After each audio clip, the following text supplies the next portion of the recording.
હોશિયાર બળદ અને સિંહની વાર્તા। મારી ચેનલમાં નવા છો તો મારી ચેનલને લાઈક કરો, શેર કરો, સબસ્ક્રાઇબ કરો। ધન્યવાદ। એક ખેડૂત હતો જેની પાસે 2 બળદ હતા। એક બળદ વૃદ્ધ થઈ ગયો હતો અને હવે તે બળદ ખેતી માટે ઉપયોગમાં લઈ શકાતો નથી।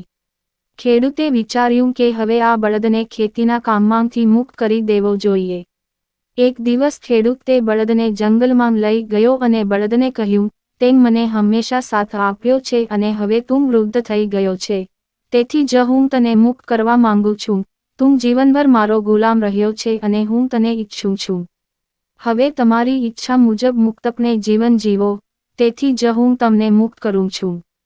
ખેડૂતથી અલગ થયા પછી બળદ ઉદાસ હતો, પરંતુ તેને લાગ્યું કે કદાચ તેનો માલિક તેને પોતાની સાથે રાખવા માંગતો નથી, તેથી જ તેણે પણ ખેડૂત સાથે જવાનો આગ્રહ ન રાખ્યો અને રહેવા માટે સુરક્ષિત જગ્યા શોધવાનું શરૂ કર્યું।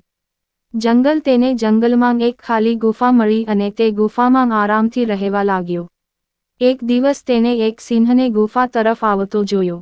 સિંહે વિચાર્યું કે ગુફામાં કોઈ નાનું પ્રાણી હશે જેનો તે શિકાર કરશે અને આ ગુફામાં આરામથી જીવશે। સિંહ ગુફામાં પહોંચતા જ બળદ ડરી ગયો અને પછી બળદને એક વિચાર આવ્યો। ગુફાની અંદરથી આખલાએ પોતાનો અવાજ ભારે કરતાં કહ્યું, હે ભગવાન, સાંભળ, આજે મને ખૂબ ભૂખ લાગી છે અને બાળકો પણ ભૂખને કારણે રડી રહ્યા છે। આ ગુફા તરફ સિંહ આવી રહ્યો છે તે સારું છે। હું તેનો શિકાર કરીશ, પણ મને ખબર નથી કે એક સિંહ આપણા બધાને ખવડાવી શકશે કે નહીં।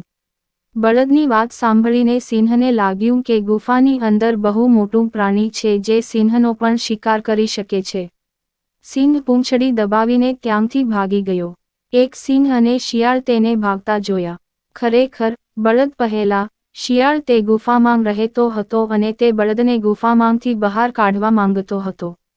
બીજે જ દિવસે શિયાળ સિંહ પાસે પહોંચ્યો અને હિંમત કરીને સિંહને કહ્યું, મહારાજ, માફ કરશો, તમે જંગલના રાજા છો અને ગઈકાલે તમે ડરીને ગુફામાંથી ભાગી રહ્યા હતા।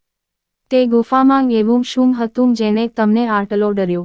સિંહે અચકાતા કહ્યું, હા, હું જંગલનો રાજા છું, પણ એ ગુફામાં મારા કરતાં વધુ શક્તિશાળી પ્રાણી રહે છે જે સિંહનો પણ શિકાર કરી શકે છે। જો હું કાલે એ ગુફામાં ગયો હોત, તો તેણે મારો શિકાર કરીને મને તેની પત્ની અને બાળકોને ખવડાવ્યો હોત। શિયાળે કહ્યું, મહારાજ, એ ગુફાને જ રહેવા દો। શું આ જંગલમાં એવું કોઈ પ્રાણી નથી કે જે તમારો શિકાર કરી શકે? તે ગુફામાં એક વૃદ્ધ બળદ રહે છે। સિંહે શિયાળની વાત પર વિશ્વાસ ન કર્યો અને કહ્યું, ના, ના, એ ગુફાની અંદરથી જે અવાજ આવી રહ્યો હતો તે બળદનો ન હોઈ શકે, તે ચોક્કસપણે મારા કરતાં નવું અને શક્તિશાળી પ્રાણી છે। જો હું ત્યાં જઈશ તો તે મારો શિકાર કરશે।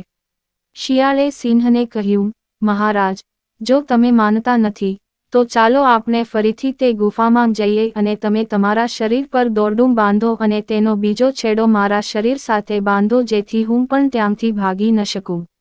અવતરણ ચિહ્ન। સિંહને શિયાળની વાત ગમી, તેણે પોતાની જાતને અને શિયાળને દોરડાથી બાંધી દીધી અને તે ગુફાની નજીક પહોંચી ગયો।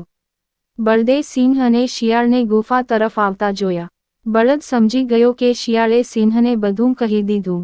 સિંહ અને શિયાળ ગુફામાં પહોંચ્યા કે તરત જ બળદે ઊંચા અવાજે કહ્યું, હે ભગવાન, સાંભળો, આજનો દિવસ ખૂબ જ સરસ છે। એક સિંહ અને શિયાળ પણ આ ગુફા તરફ આવી રહ્યા છે। હું એકલા સિંહથી સંતુષ્ટ નથી, આજે તેની સાથે એક શિયાળ પણ છે। એવું લાગે છે કે આજે ગુફાની અંદરથી આવો અવાજ સાંભળીને સિંહ ફરીથી ડરી ગયો અને ભાગવા લાગ્યો। ત્યાં ખૂબ જ ઝડપી સિંહની સાથે શિયાળને પણ દોરડા વડે બાંધવામાં આવ્યું હતું। શિયાળ સિંહની જેમ ઝડપથી દોડી શક્યો ન હતો અને પડતી વખતે તે સિંહ સાથે ખેંચાઈ ગયો અને લોહી વહેવા લાગ્યું। આ પછી, શિયાળે ક્યારેય સિંહને ગુફામાં જવાનું કહ્યું ન હતું અને ન તો સિંહ ફરી ક્યારેય તે ગુફા તરફ ગયો હતો। આ રીતે, તે વૃદ્ધ બળદે તેની બુદ્ધિથી તેનો જીવ તો બચાવ્યો પરંતુ તે ગુફામાં રહીને તેના દિવસો પણ આનંદથી પસાર કર્યા। બોધ।